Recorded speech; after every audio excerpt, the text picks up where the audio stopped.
They called him the Bear of Blackwood Ridge, a man so terrifying that grown men crossed the street to avoid his shadow. So when the desperate women of the settlement lined up for the bride selection, Ilara did the only thing she could to save herself. She covered her face in ash, matted her hair with grease, and faked a twisted limp, praying he would pass her over for a prettier prize. But when his heavy boots stopped in front of her, and his dark eyes pierced right through her disguise, she realized her mistake. He didn't want a beauty queen. He wanted something else entirely. And now, she was trapped in a cabin miles from civilization, with a stranger who knew her secret before she even spoke a word. The mud in the street of Independence Creek wasn't just dirt and water. It was a slurry of manure, tobacco spit, and crushed hopes. The wind coming off the Oregon peaks carried the bite of early winter, cutting through the thin cotton of Ilara Vance's dress. She shivered, but not entirely from the cold. She stood in a line of 20 women, all huddled against the rough-hewn wall of the trading post. Most were widows of the trail, women who had buried husbands in shallow graves along the Platte River, and now found themselves destitute in a territory that had no use for a woman who couldn't pull a plow or shoot a rifle. The town council, led by the lecherous Mayor Jedediah Crone, had a merciful solution: a bride auction. They called it a pairing ceremony to make it sound Christian, but everyone knew what it was.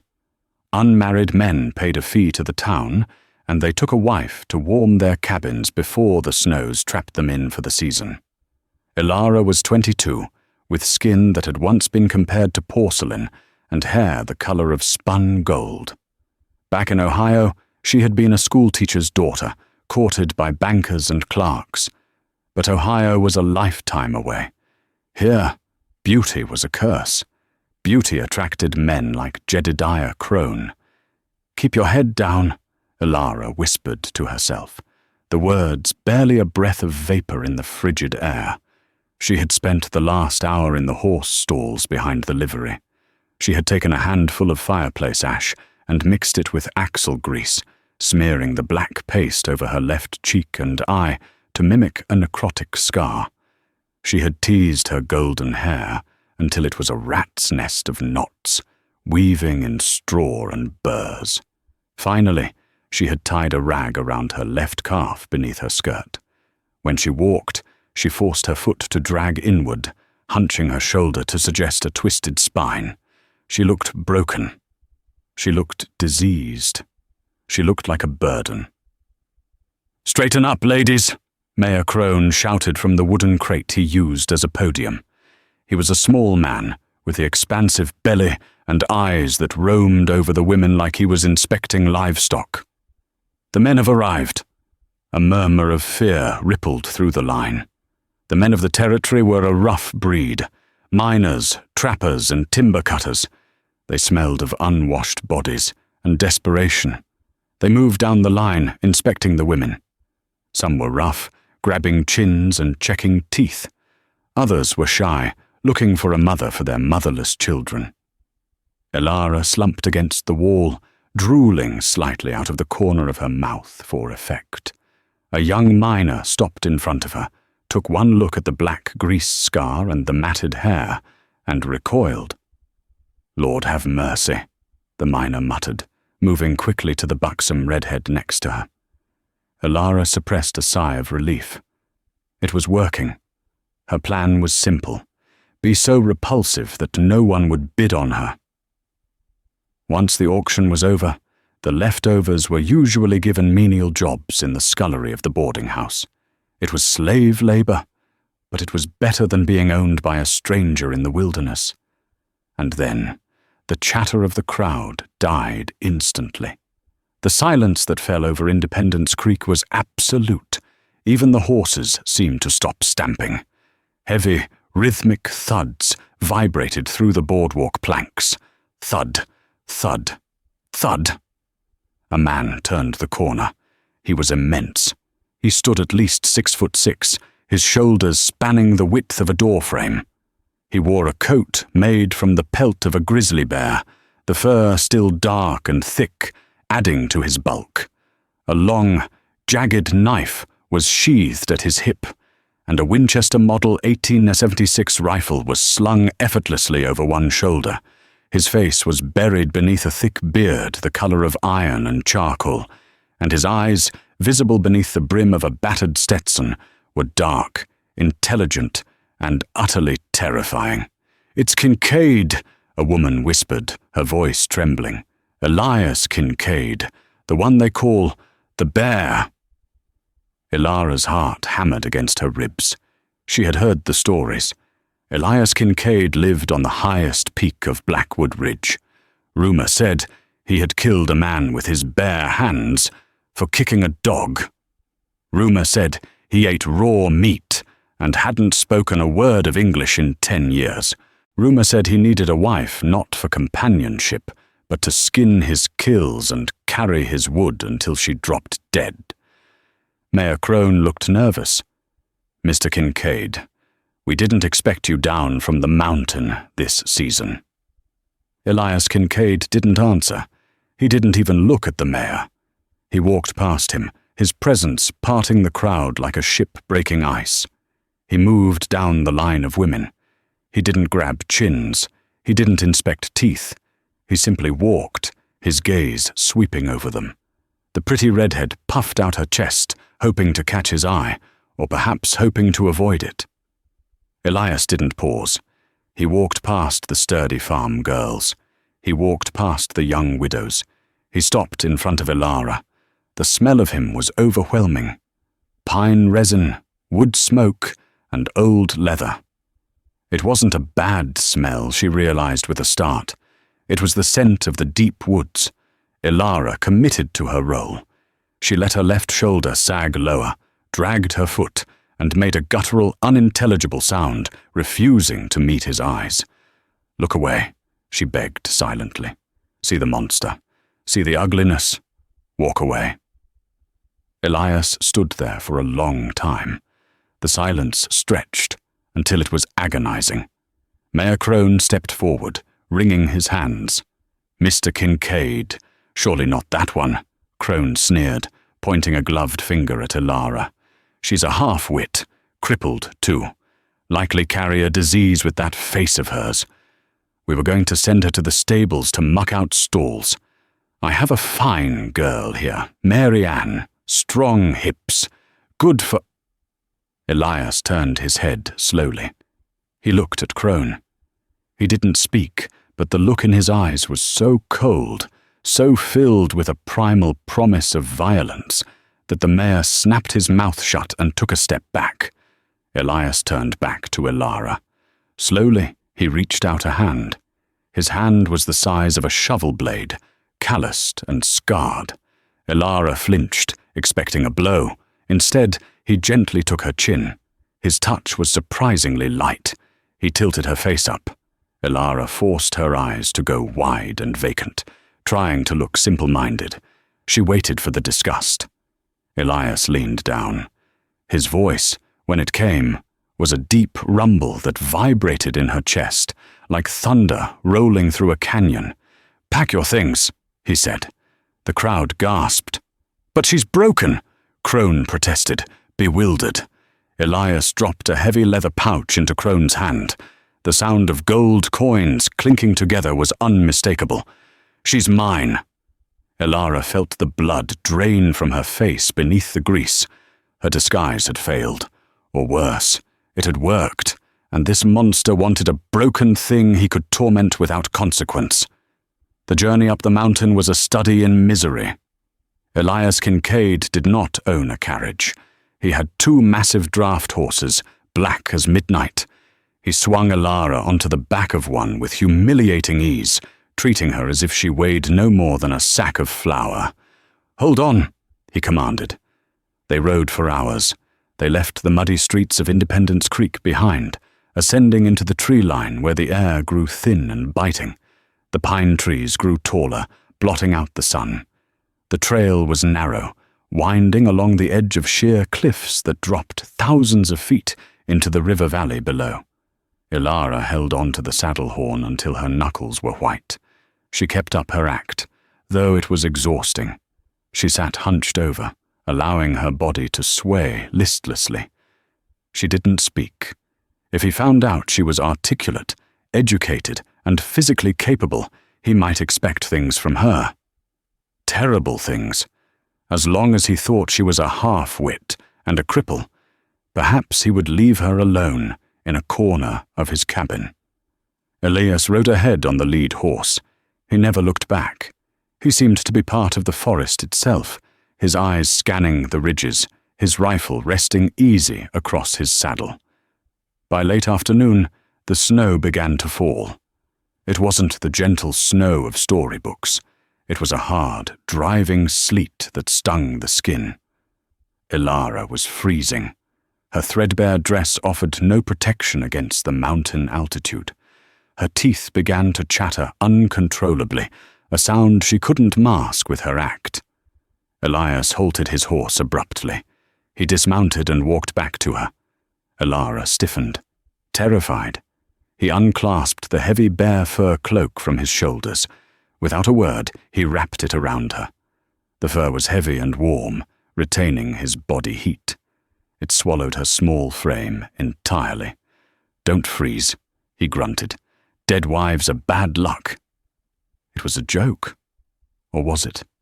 Ilara looked at him, searching his face for cruelty. She saw only a stoic, granite-like expression. He turned and remounted, exposing himself to the biting wind in just his flannel shirt and vest. Why? Why would a monster give up his coat? They reached the cabin just as the sun died behind the peaks. It wasn't the hovel she expected. It was a sturdy structure made of massive logs, chinked tightly against the weather. Smoke curled invitingly from a stone chimney. There was a well-tended garden patch, now dormant for winter, and a stack of firewood that was perfectly symmetrical. Elias lifted her down from the horse. Her crippled leg was genuinely numb from the cold and the ride, so when her feet hit the ground, she stumbled for real. He caught her by the elbow, steadying her. "Inside," he said. The interior was shocking. It was clean. The floorboards were swept. There were shelves lined with jars of preserves, peaches, venison, beans. A fire roared in the hearth. But what caught Ilara's eye was the far wall. It was lined with books, hundreds of them. Shakespeare, Dickens, philosophy, history. A savage didn't read Plato. "Sit." Elias pointed to a rocking chair near the fire. Ilara sat, pulling the bear cloak tighter. She watched him as he moved around the cabin. He was efficient. He lit a kerosene lamp, casting a warm, golden glow over the room. He took an iron skillet and began to cook. Thick slabs of bacon and cornbread batter. The smell was intoxicating. Ilara hadn't eaten a proper meal in 3 days. He plated the food on tin dishes and set one on a small table near her. He took his own plate and sat on a stool opposite her. "Eat," he said. Ilara hesitated. She remembered her role. She reached for the cornbread with a shaking hand, grabbing it clumsily like a child, ready to shove it into her mouth with poor manners. "Use the fork, Ilara," he said quietly. Ilara froze. The cornbread crumbled in her fingers. The silence in the room was sudden and deafening.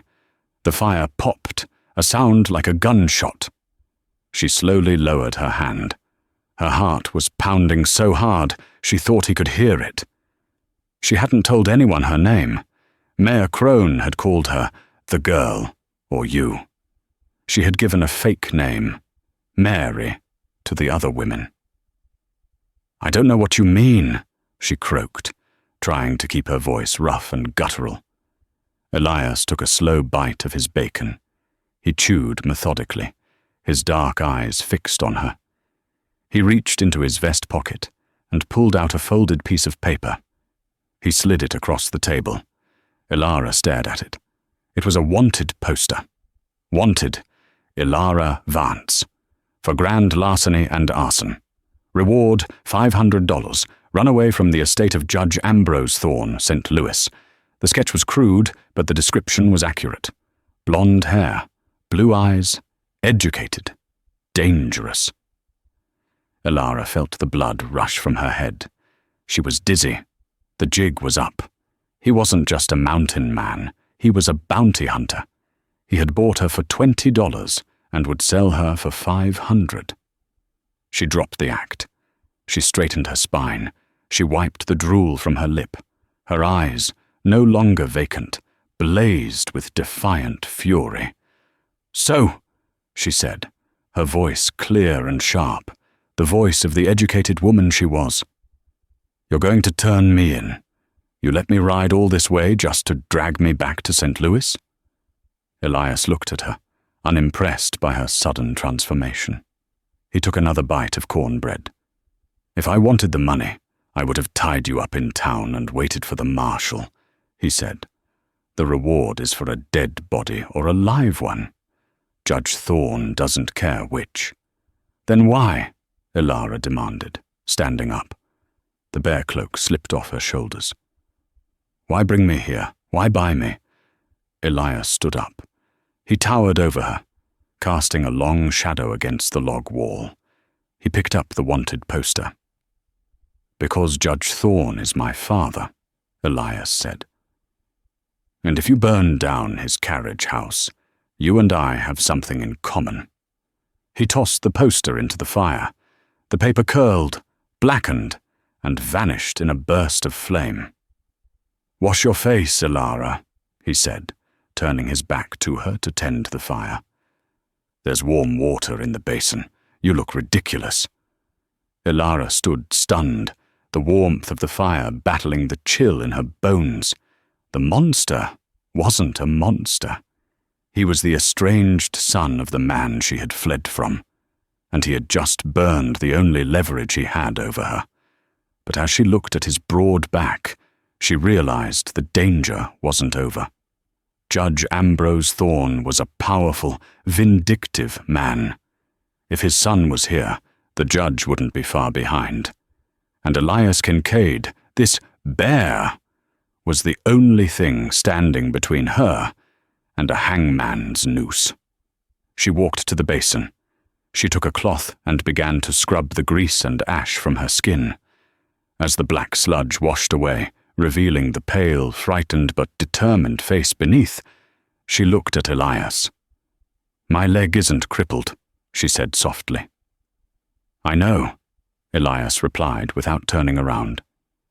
"You mount a horse from the left. A cripple with a left leg injury would have faltered putting weight in the stirrup. You didn't." He turned then, and for the first time, a ghost of a smile touched his lips beneath the beard. It wasn't a nice smile, but it was a respectful one. "You're a bad liar, Elara, but you're a survivor. That's why I picked you." The first week in the cabin was a lesson in boundaries. There was only one bed, a large frame made of pine logs with a mattress stuffed with goose down. The first night, Elara had curled up on the rug by the fire, clutching a poker iron, terrified he would demand his husbandly rights. Elias had simply thrown a quilt over her, grunted, "Suit yourself," and gone to sleep in the bed. He snored like a chainsaw, but he never touched her. By the third night, the draft on the floor was unbearable. Elias woke to find her shivering violently. Without a word, he picked her up, poker iron and all, and dropped her onto the far side of the mattress. "Stay on your side," he mumbled, turning his back to her. "You have cold feet." That was the arrangement. They slept back to back, a wall of tension between them, yet separated by a chasm of unspoken history. During the days, Elara learned that Elias Kincaid was a man of ceaseless labor. He was up before dawn, checking trap lines, chopping wood, and reinforcing the cabin. He expected her to work too. He didn't want a servant. He wanted a partner. "Can you shoot?" he asked her one morning, handing her a heavy Colt Dragoon revolver. "I was a school teacher," Ilara said, eyeing the gun warily. "I taught Latin, not ballistics." "Latin won't stop a cougar," Elias said. "Aim, squeeze. Don't jerk." He taught her to shoot. He taught her to skin a rabbit without puncturing the gut sac. He taught her which berries would cure a fever and which would stop her heart. And in the evenings, he read.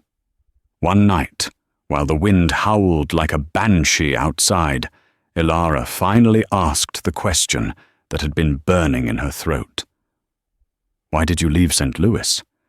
If you're a thorn, you were rich." Elias looked up from a copy of The Count of Monte Cristo. The firelight caught the grey in his beard. "I didn't leave," he said, his voice dropping an octave. "I was exiled. My father, he has a particular view of the world. He believes the law is a tool for the strong to crush the weak. I disagreed. I disagreed with my fists. I broke his jaw." Ilara's eyes widened. "You hit a federal judge?" "He wasn't a judge then, just a father who enjoyed beating my mother." Elias's hand tightened on the book until his knuckles turned white. "She died. He remarried a week later. I left. I came here, where the only law is nature. A bear doesn't kill you because it hates you, Ilara. It kills you because it's hungry. It's honest. My father isn't honest." He looked at her. "Why did you run?"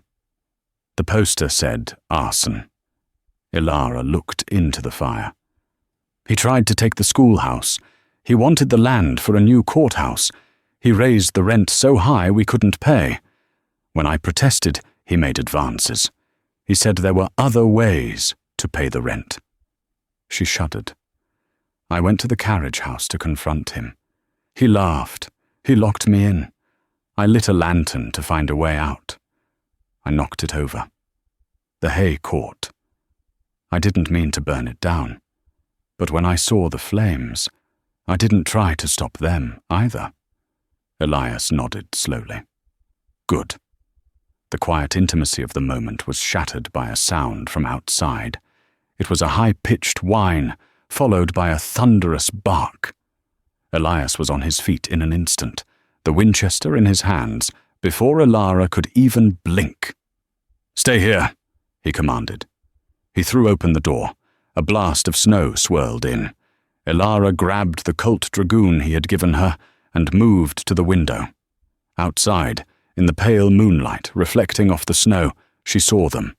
Wolves. A pack of them, gaunt and desperate from the harsh winter. They were circling the horse corral.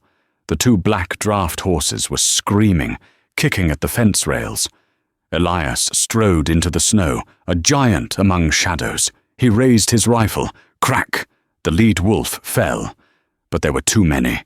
They turned from the horses and lunged at the lone man. "Elias!" Ilara screamed. A massive grey wolf leaped for Elias's throat. He caught it in mid-air with his forearm, the thick leather of his coat protecting him, and drove his knife into its ribs. He threw the beast aside, but two more were on him, dragging him down into the snow. Ilara didn't think. She didn't analyze. She kicked the door open and ran out into the freezing night, barefoot. She raised the heavy Colt. She remembered what he said. "Don't jerk. Squeeze." She aimed at the wolf biting at Elias's boot. Bang! The wolf yelped and scrambled away. She cocked the hammer. Bang! She fired into the air, the noise echoing off the canyon walls like a cannon shot. The wolves, confused by the crossfire and the thunderous noise, hesitated. Elias used the second of distraction to rise.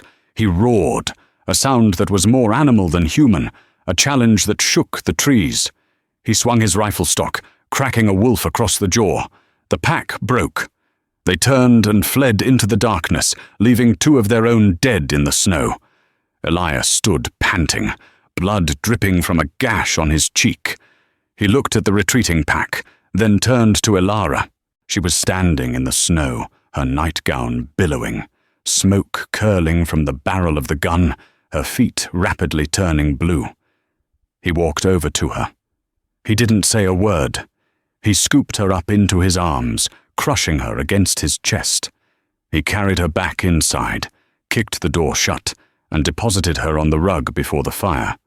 He grabbed a rough towel and began to vigorously rub her feet to bring the circulation back.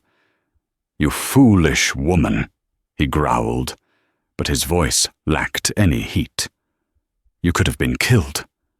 "You were going down," Elara countered, her teeth chattering. "I saved you."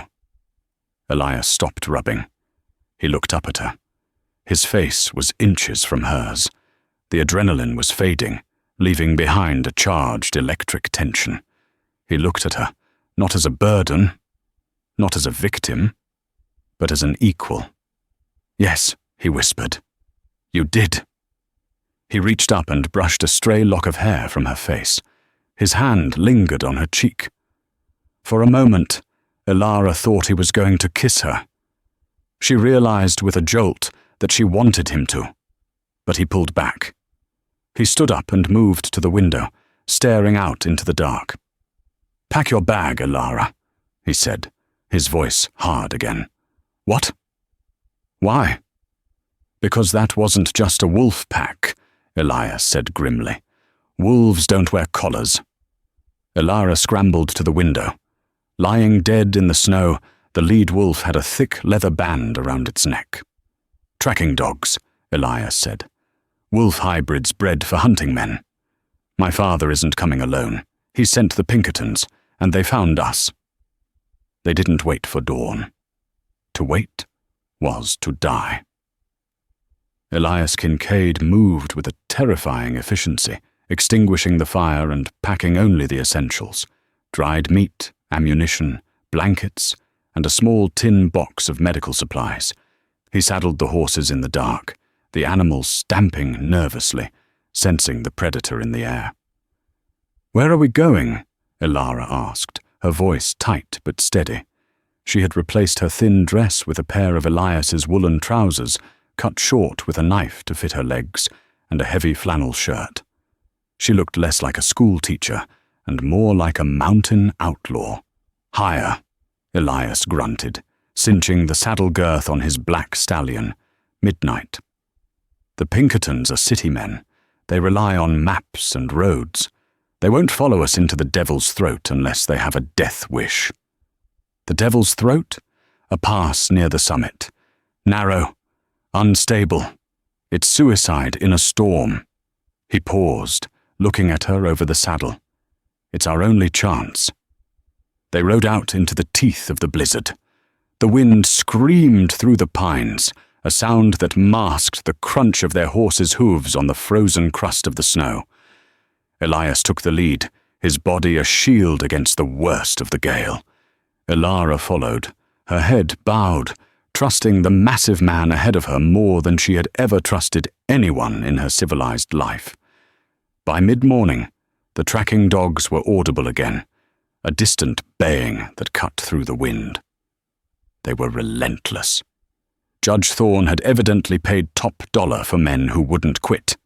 "They're gaining," Elara shouted over the wind. "The snow is deep. It slows the horses, but not the dogs," Elias shouted back. He pointed ahead. "There, the cave." They reached a fissure in the rock face, barely wide enough for the horses to squeeze through.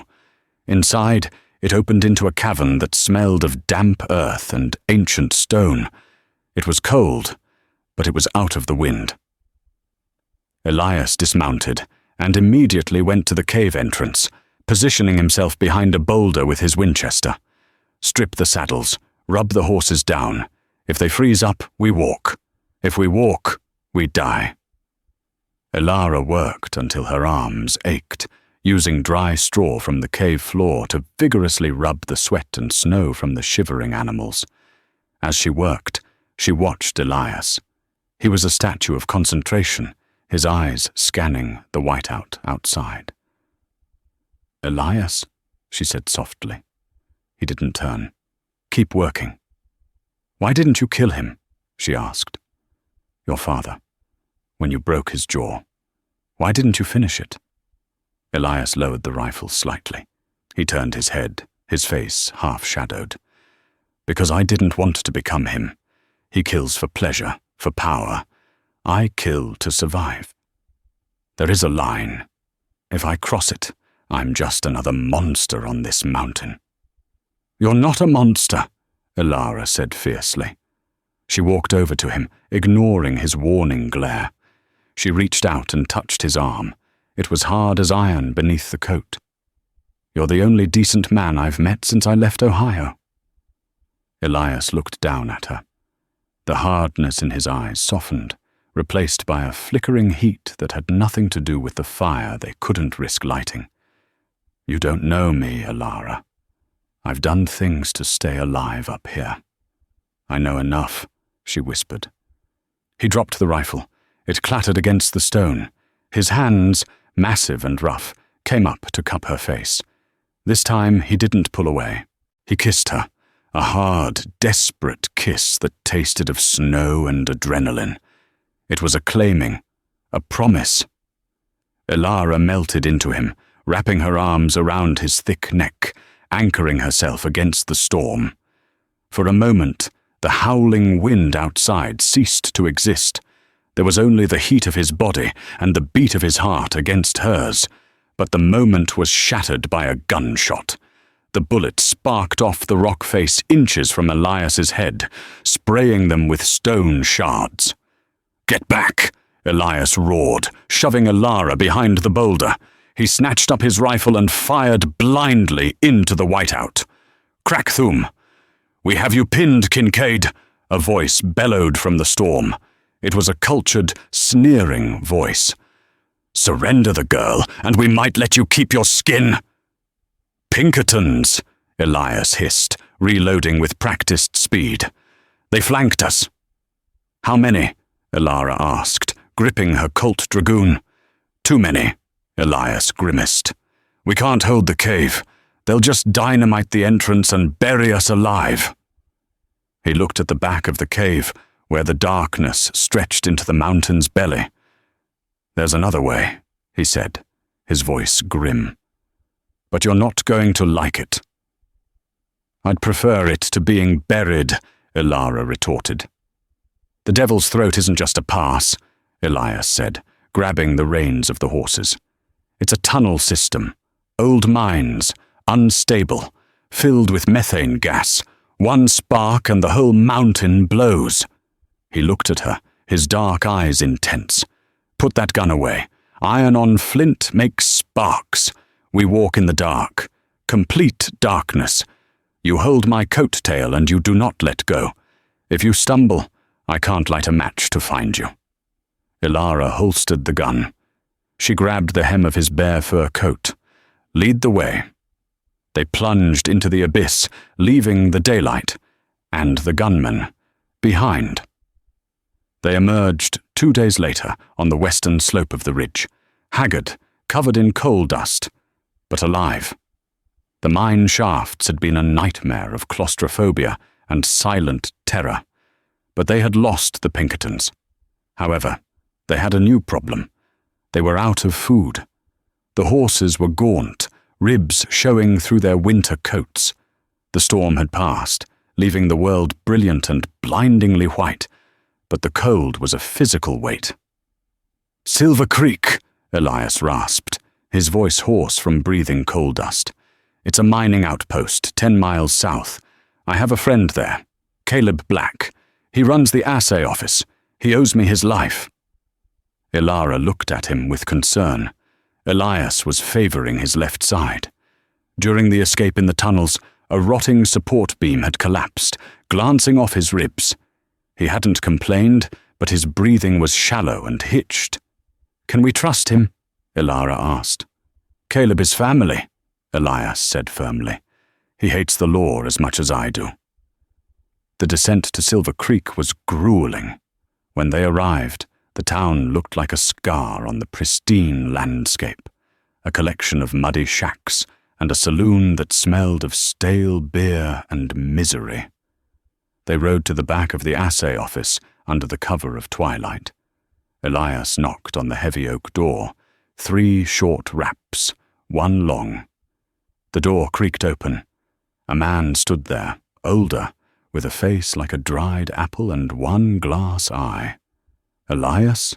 the man whispered, looking around nervously. "My God, man, they said you were dead. Rumor is you fell into the devil's throat." "Not yet, Caleb," Elias grunted, sliding off his horse and nearly collapsing.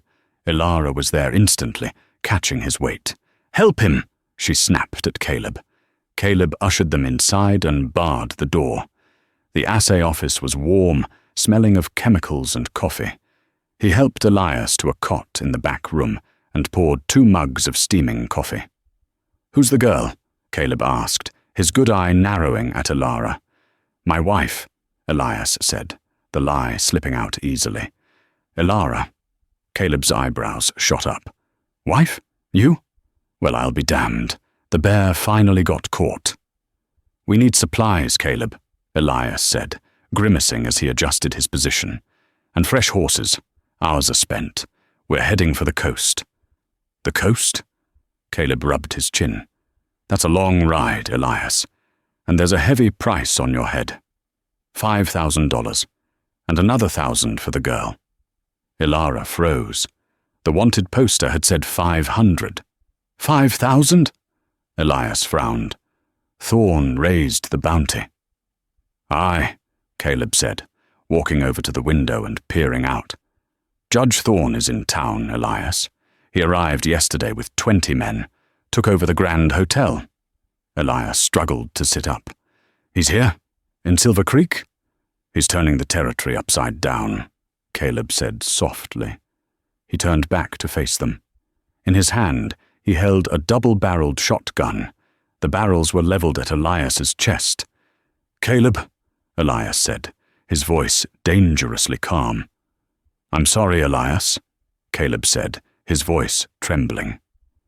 "The mines, they dried up. I owe the bank everything. Thorn, he offered to wipe the debt and give me the 5,000. "You'd sell me out for debt?" Elias growled, his eyes darkening. "For survival," Caleb retorted. "You of all people should understand survival." "Don't do this," Elara pleaded, stepping in front of Elias. "Move, girl," Caleb warned. "I don't want to shoot you.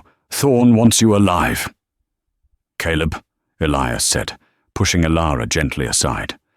"Put the gun down." "It's too late," Caleb whispered. "I already signaled them." The front door exploded inward. Men swarmed the room. Pinkertons in long duster coats. Elias roared, launching himself off the cot despite his broken ribs. He tackled Caleb, sending the shotgun skittering across the floor. He punched Caleb once, knocking him unconscious, but then the other men were on him. It was a brawl, not a fight. Elias fought like a demon, breaking bones and throwing men through furniture, but he was injured, and there were 6 of them. A rifle butt cracked against the back of his skull. Elias went down. "Elias!" Elara screamed, reaching for the fallen shotgun. A heavy boot stepped on her wrist, crushing it into the floorboards. She cried out in pain. A man grabbed her by the hair and yanked her head back. Judge Ambrose Thorn walked into the room. He was an older version of Elias, but where Elias was rugged and wild, Thorn was manicured and cruel. He wore a tailored suit that looked ridiculous in the mining town, and he held a silver-tipped cane. He looked down at his unconscious son, then at Elara. "So," Thorn sneered, his voice oily and smooth, "this is the siren that led my boy astray. You don't look like much. Dirty. Common. I'm more than you'll ever be." Elara spat at him. Thorn laughed. It was a dry, soulless sound. "Take him to the jailhouse. Chain him tight. We'll hang him at noon tomorrow as an example to anyone else who thinks they can defy the law." "And the girl?" a mercenary asked. Thorn looked at Elara with cold indifference. "Lock her in the cellar of the hotel. I'll decide what to do with her after I watch my son swing." The cellar was damp, dark, and infested with rats. Elara sat in the corner, nursing her bruised wrist. Above her, She could hear the muffled sounds of boots on the floorboards and the raucous laughter of Thorne's men celebrating their victory. They had taken her weapons. They had taken her hope. But they hadn't taken her mind. Ilara closed her eyes. She thought of Elias. She thought of the way he had looked at her in the cave. "You're a survivor. That's why I picked you." She wasn't going to let him die. Not for her. She examined the cellar. It was used for coal storage. There was a mountain of coal dust in one corner and a chute that led up to the alleyway behind the hotel. It was narrow, barred at the top with a grate. She dragged a crate over to the chute and climbed up. She pushed against the grate. It was locked. She listened. Outside, the alley was quiet. Most of the men were inside drinking. She reached into her pocket. She felt a small, hard object. A hairpin. She had found it in the pocket of the trousers Elias had given her, a relic of some past life, or perhaps something he had found and kept. She worked the pin into the lock of the grate. Her hands shook, but her schoolteacher fingers were dexterous. Click. The grate swung open. Ilara pulled herself up into the freezing night air. She was free. But Elias was in the jailhouse, surrounded by armed guards. A direct assault was suicide. She looked at her hands, covered in black coal dust. She looked at her reflection in a frozen puddle. Her face was smeared with soot. An idea formed, a terrible, risky idea. She remembered the bride auction. She remembered how invisible she had been when she was ugly, when she was broken. Men like Thorne, men like his mercenaries. They didn't see people they considered beneath them. They looked right through them. Ilara didn't wipe the dust off. She added more. She rubbed coal into her hairline, darkening her blonde roots. She tore the flannel shirt, exposing one shoulder, and smeared mud over her skin to look like a festering rash. She hunched her back. She wasn't Ilara Vance anymore. She was a spectre, a beggar. She limped toward the jailhouse. 2 guards stood out front, smoking cigars. "Please, sirs," Ilara croaked, her voice a perfect imitation of a dying crone. She dragged her leg violently. "A penny. Just a penny for bread. Get lost, hag," one guard sneered, kicking at the dirt near her. "Please." She stumbled closer, falling against the guard. "Get off me." He shoved her away, but in that split second of contact, Ilara had lifted the ring of keys from his belt. She fell into the mud, wailing, "Mercy! Mercy! Let her be, Jim! She's mad!" The other guard laughed. "Go on, get out of here before I shoot you." Ilara scrambled away, clutching the keys to her chest beneath her rags. She circled around to the back of the jailhouse. There was a small, barred window looking into the cells. She peeked in. Elias was there. He was chained to the wall, his face battered, his eyes swollen shut. He looked defeated. "Elias," she whispered. His head snapped up. Even battered, the predator was still there. "Ilara." "Hush," she hissed. "I have the keys, but I can't get in the back. I have to create a diversion." "Ilara, leave," Elias groaned. "There are 20 of them. Get a horse and run." "I told you," she said, her voice trembling with adrenaline. "I'm not the running kind anymore. Be ready." Ilara moved to the livery stable next to the jailhouse. This was where the mercenaries kept their horses. It was also where they stored their extra ammunition and dynamite for the mines. She found a lantern. She found a crate of dynamite. She remembered the fire in St. Louis, the fire that had started this whole journey. Arson. If the world wanted to brand her a criminal, she would show them just how dangerous an educated woman could be. She lit the fuse. She opened the stall doors, slapping the rumps of the horses to frenzy them. Then she ran. The cellar of the Grand Hotel was a tomb of silence beneath the raucous celebration above. It smelled of wet coal, rat urine, and the decaying damp of the earth.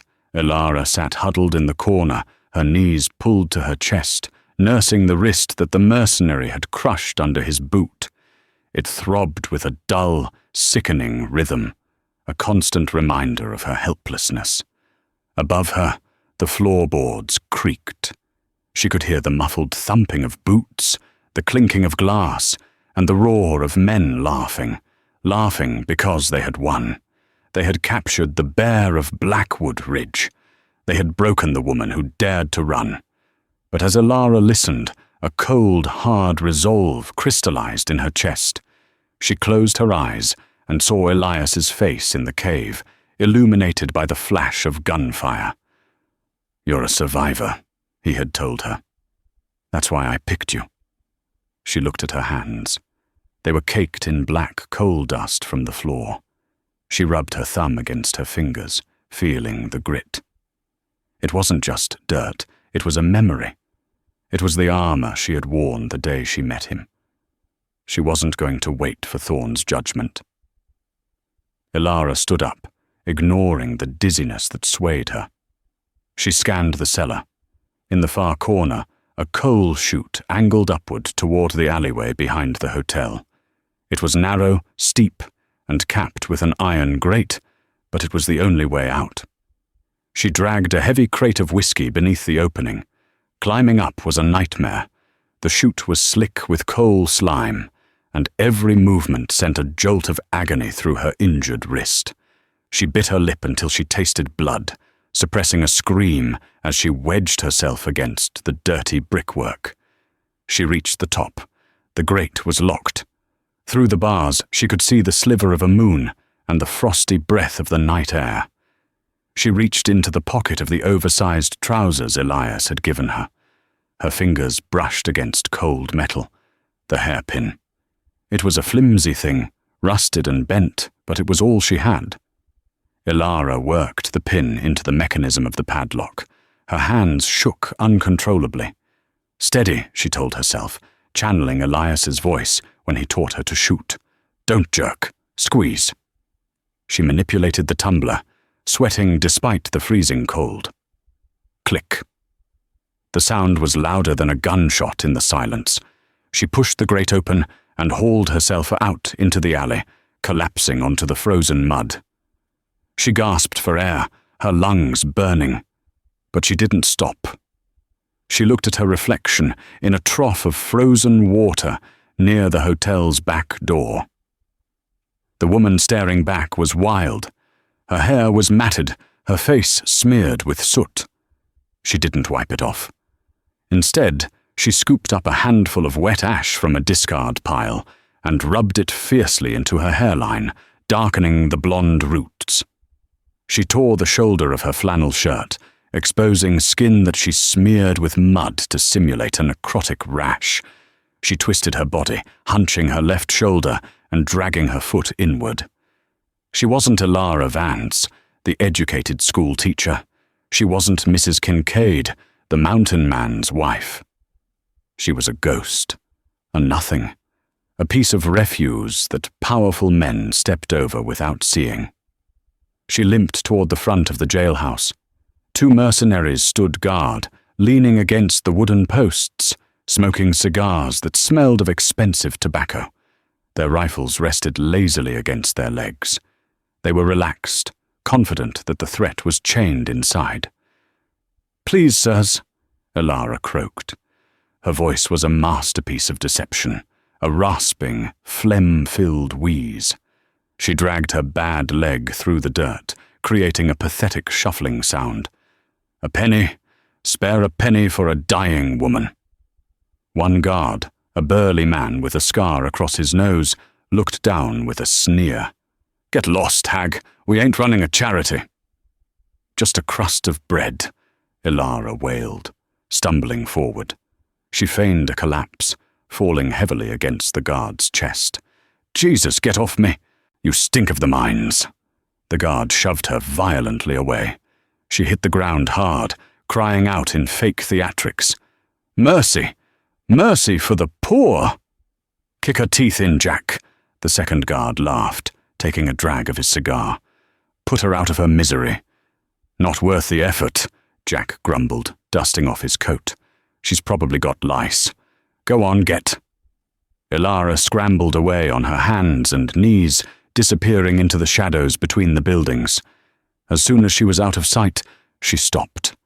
Her breathing shifted from frantic to steady. She opened her hand. Resting in her coal-stained palm was a heavy ring of iron keys. She had lifted them from Jack's belt in the split second he had shoved her. But getting into the jail wasn't enough. There were 20 men in the hotel across the street.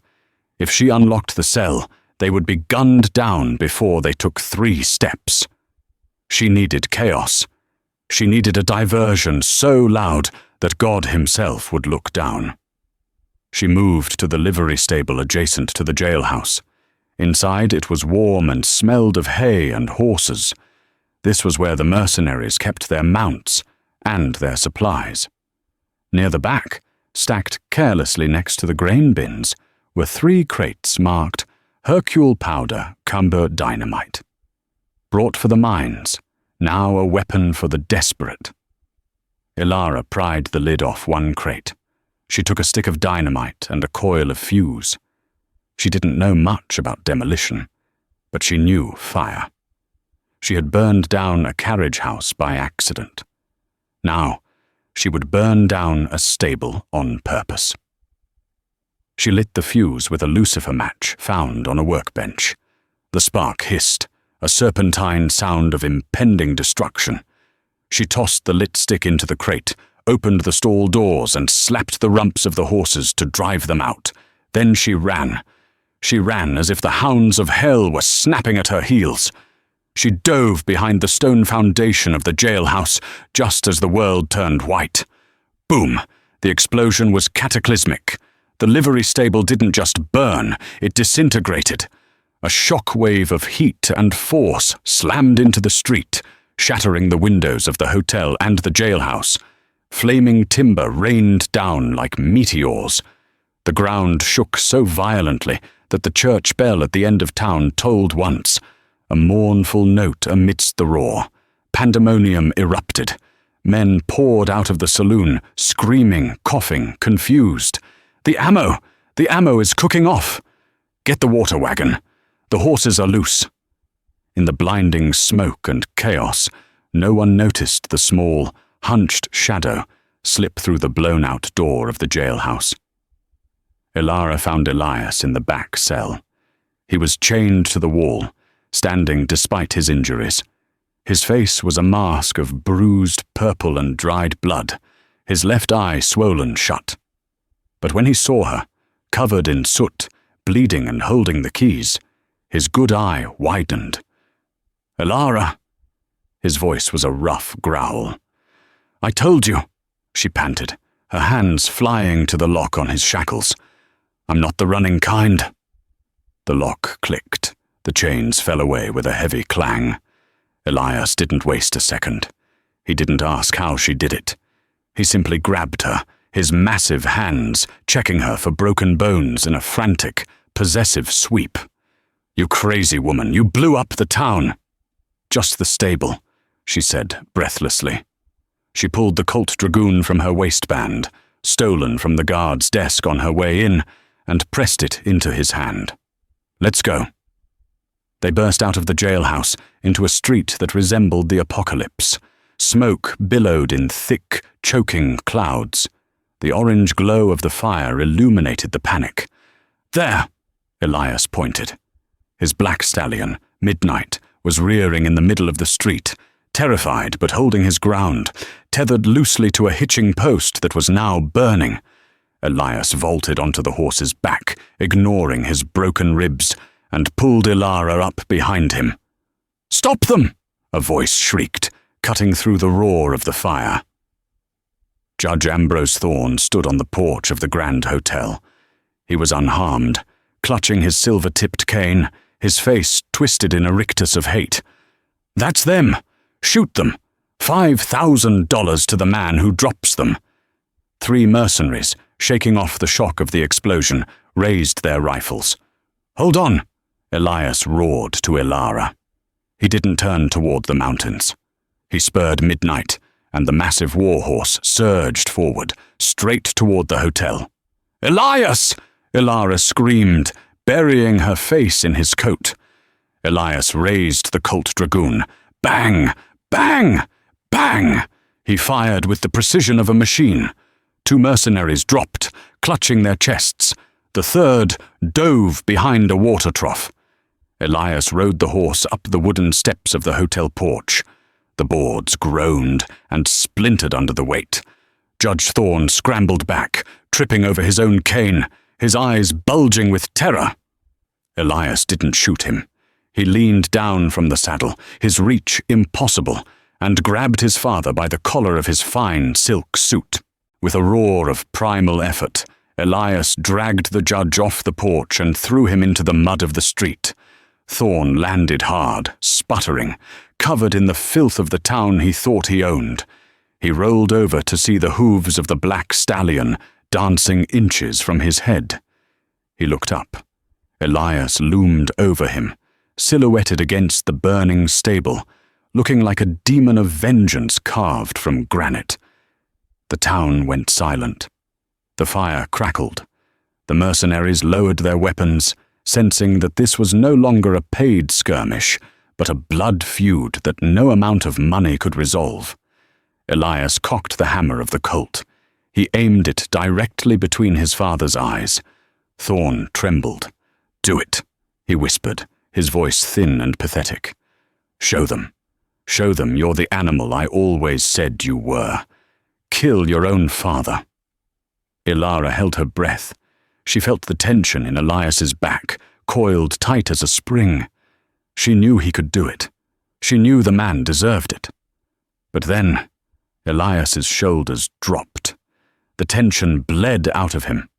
"No," Elias said. His voice was deep, carrying over the noise of the dying town. "You aren't worth the bullet, and you certainly aren't worth my soul." He slowly uncocked the gun. "You're a small man, Ambrose," Elias said, looking down with cold pity. "And you're going to live with the knowledge that you couldn't break me. Take your men. Go back to St. Louis. If I ever see you, or any of these hired guns on my mountain again, I won't be this polite." He spat into the mud next to Thorne's face. Elias turned Midnight around. He felt Ilara's arms tighten around his waist, a silent message of pride and love. "Let's go home, Ilara," he said softly. They rode out of Silver Creek, leaving the fire, the gold, and the judgment of men behind them, disappearing into the dark, welcoming embrace of the timberline. And that is the story of Ilara and Elias. From a desperate escape in a muddy auction line to a fiery showdown in the mountains, they proved that true love isn't about finding someone perfect. It's about finding the one person whose broken pieces fit your own. Justice was served not by a bullet, but by the strength of character. If you enjoyed this Wild West romance and want more stories of revenge, survival, and unexpected love, please smash that like button. It really helps the channel. Don't forget to share this video with a friend who loves a good drama, and subscribe so you never miss our next story. What did you think of Ilara's choice to save Elias? Let me know in the comments below.